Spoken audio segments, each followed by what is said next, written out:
السلام علیکم ورحمۃ اللہ وبرکاتہ۔ وعلیکم السلام ورحمۃ اللہ۔ دوستو بھائیو، درود شریف پڑھ لیجئے۔ اللہم صلی علی محمد وعلی آل محمد کما صلیت علی ابراہیم وعلی آل ابراہیم انک حمید مجید۔ اللہم بارک علی محمد وعلی آل محمد کما بارکت علی ابراہیم وعلی آل ابراہیم انک حمید مجید۔ بسم اللہ الرحمن الرحیم۔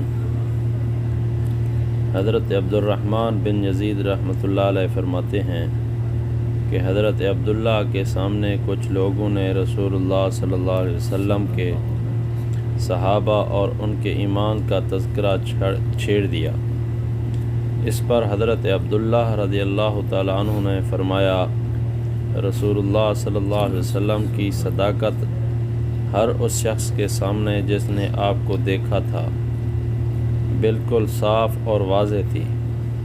اس ذات کی قسم جس کے سوا کوئی معبود نہیں، سب سے افضل ایمان اس شخص کا ہے جس کا ایمان بن دیکھے ہو۔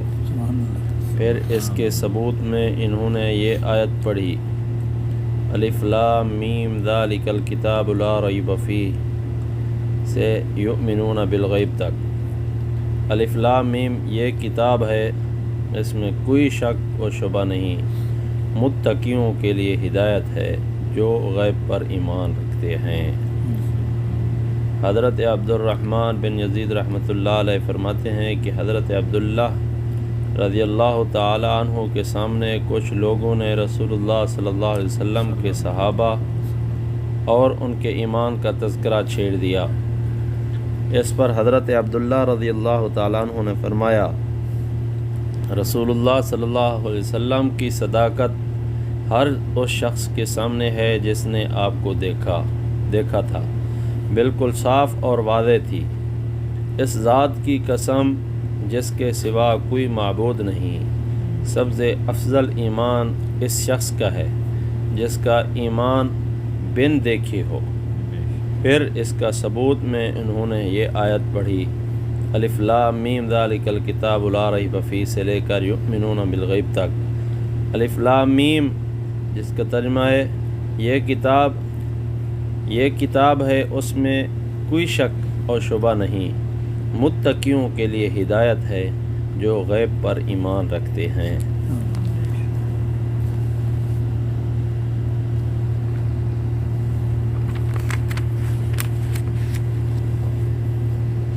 حضرت جابر بن عبداللہ رضی اللہ تعالیٰ عنہما سے روایت ہے کہ رسول اللہ صلی اللہ علیہ وسلم نے ارشاد فرمایا، جنت کی کنجی نماز ہے اور نماز کی کنجی وضو ہے۔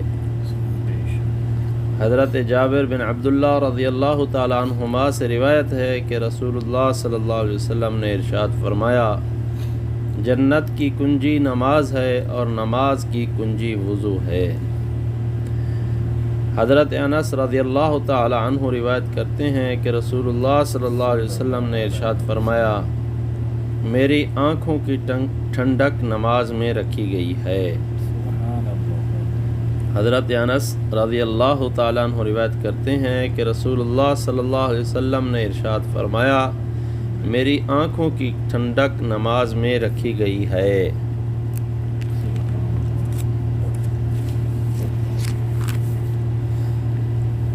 حضرت عثمان بن عفان رضی اللہ تعالیٰ عنہ سے روایت ہے کہ رسول اللہ صلی اللہ علیہ وسلم نے ارشاد فرمایا، تم میں سے بہتر شخص وہ ہے جو قرآن شریف سیکھے اور سکھائے۔ حضرت عثمان بن عفان رضی اللہ تعالیٰ عنہ سے روایت ہے کہ رسول اللہ صلی اللہ علیہ وسلم نے ارشاد فرمایا، تم میں سب سے بہتر وہ شخص ہے جو قرآن شریف سیکھے اور سکھائے۔ حضرت بریدہ اسلمی رضی اللہ تعالیٰ عنہ روایت کرتے ہیں کہ رسول اللہ صلی اللہ علیہ وسلم نے ارشاد فرمایا، جو شخص قرآن شریف پڑھے، اسے سیکھے اور اس پر عمل کرے۔ حضرت بریدہ اسلمی رضی اللہ تعالیٰ عنہ روایت کرتے ہیں کہ رسول اللہ صلی اللہ علیہ وسلم نے ارشاد فرمایا، جو شخص قرآن شریف پڑھے، اسے سیکھے اور اس پر عمل کرے، اس کو قیامت کے دن تاج پہنایا جائے گا جو نور کا بنایا ہوا ہوگا، اس کی روشنی سورج کی روشنی کی طرح ہوگی۔ اس کے والدین کو ایسے 2 جوڑے پہنائے جائیں گے کہ تمام دنیا اس کا مقابلہ نہیں کر سکتی۔ وہ عرض کریں گے یہ جوڑے ہمیں کس وجہ سے پہنائے گئے؟ ارشاد ہوگا تمہارے بچے کے قرآن شریف پڑھنے کے بدلے میں۔ سبحان اللہ۔ حضرت بریدہ اسلمی رضی اللہ تعالیٰ عنہ روایت کرتے ہیں کہ رسول اللہ صلی اللہ علیہ وسلم نے ارشاد فرمایا، جو شخص قرآن شریف پڑھے، اسے سیکھے اور اس پر عمل کرے، اس کو قیامت کے دن تاج پہنایا جائے گا جو نور کا بنا ہوا ہوگا، اس کی روشنی سورج کی روشنی کی طرح ہوگی۔ اس کے والدین کو ایسے 2 جوڑے پہنائے جائیں گے کہ تمام دنیا اس کا مقابلہ نہیں کر سکتی۔ وہ عرض کریں گے یہ جوڑے ہمیں کس وجہ سے پہنائے گئے؟ ارشاد ہوگا تمہارے بچے کے قرآن شریف پڑھنے کے بدلے میں۔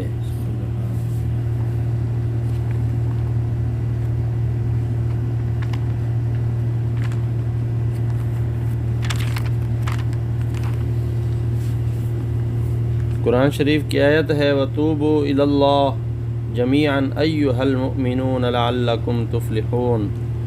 اللہ تعالیٰ کا ارشاد ہے، ایمان والو تم سب اللہ تعالیٰ کے سامنے توبہ کرو تاکہ تم بھلائی پاؤ۔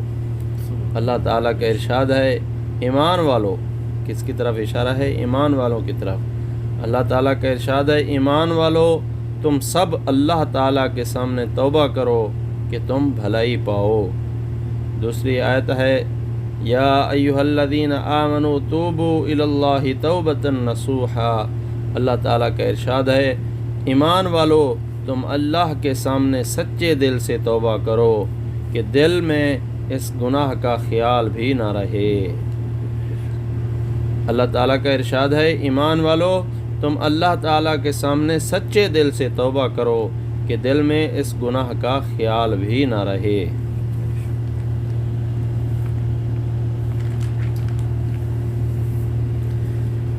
حضرت ابو ہریرہ رضی اللہ تعالیٰ عنہ روایت کرتے ہیں کہ رسول اللہ صلی اللہ علیہ وسلم نے ارشاد فرمایا، غریب غربا مالداروں سے آدھے دن پہلے جنت میں داخل ہوں گے اور اس آدھے دن کی مقدار 500 برس کی ہوگی۔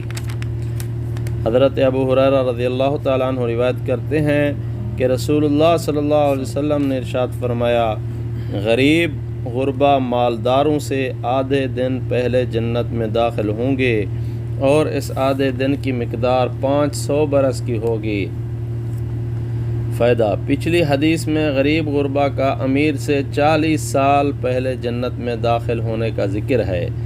یہ اس صورت میں ہے کہ امیر اور غریب دونوں میں مال کی رغبت ہو۔ اس حدیث میں 500 سال پہلے جنت میں جانے کا ذکر ہے۔ یہ اس وقت ہے جب کہ غریب میں مال کی رغبت نہ ہو اور مالدار میں مال کی رغبت ہو۔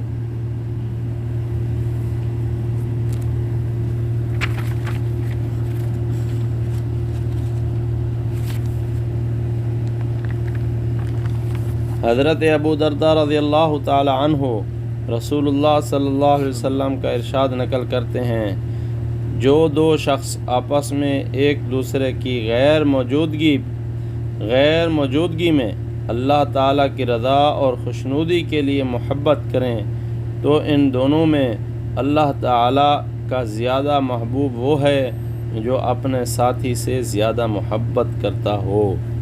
حضرت ابو درداء رضی اللہ تعالی عنہ رسول اللہ صلی اللہ علیہ وسلم کا ارشاد نقل کرتے ہیں کہ جو 2 شخص آپس میں ایک دوسرے کی غیر موجودگی میں اللہ تعالیٰ کی رضا اور خوشنودی کے لیے محبت کریں تو ان دونوں میں اللہ تعالیٰ کا زیادہ محبوب وہ ہے جو اپنے ساتھی سے زیادہ محبت کرتا ہو۔ حضرت نعمان بن بشیر رضی اللہ تعالی عنہما روایت کرتے ہیں کہ رسول اللہ صلی اللہ علیہ وسلم نے ارشاد فرمایا، مسلمانوں کی مثال ایک دوسرے سے محبت کرنے، ایک دوسرے پر رحم کرنے اور ایک دوسرے پر شفقت و مہربانی کرنے میں بدن کی طرح ہے۔ جب اس کا ایک عضو بھی دکھتا ہے تو اس دکھن کی وجہ سے بدن کے باقی سارے اعضاء بھی بخار و بے خوابی میں اس کے شریک حال ہو جاتے ہیں۔ حضرت نعمان بن بشیر رضی اللہ تعالیٰ عنہما روایت کرتے ہیں کہ رسول اللہ صلی اللہ علیہ وسلم نے ارشاد فرمایا، مسلمانوں کی مثال ایک دوسرے سے محبت کرنے، ایک دوسرے پر رحم کرنے اور ایک دوسرے پر شفقت اور مہربانی کرنے میں بدن کی طرح ہے۔ جب اس کا ایک عضو بھی دکھتا ہے تو اس دکھن کی وجہ سے بدن کے باقی سارے اعضاء بھی بخار و بے خوابی میں اس کے شریک حال ہو جاتے ہیں۔ اللہ۔ حضرت ابو ہریرہ رضی اللہ تعالیٰ عنہ سے روایت ہے کہ رسول اللہ صلی اللہ علیہ وسلم نے ارشاد فرمایا، جو شخص ہدایت اور خیر کے کاموں کی دعوت دے، اس کو ان کے تمام لوگوں کے عمل کے برابر اجر ملتا ہے۔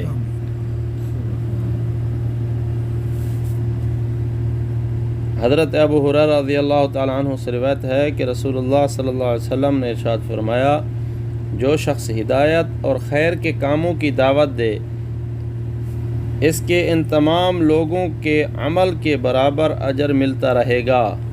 جو اس خیر کی پیروی کریں گے اور پیروی کرنے والوں کو اپنے ثواب میں کوئی کمی نہیں ہوگی، اسی طرح جو گمراہی کے کاموں کی طرف بلائے گا، اس کو ان سب کے اعمال کا گناہ ملتا رہے گا جو اس گمراہی کی پیروی کریں گے، اور اس کی وجہ سے ان پیروی کرنے والوں کے گناہوں میں کوئی کمی نہیں ہوگی۔ اللہ ہم سب کی حفاظت فرمائے، جو پڑھا سنا اللہ تعالی عمل کرنے کی توفیق عطا فرمائے، دوسروں تک پہنچانے کی توفیق عطا فرمائے۔ سبحان ربک رب العزت عما یصفون، سلام علی المرسلین والحمد للہ رب العالمین۔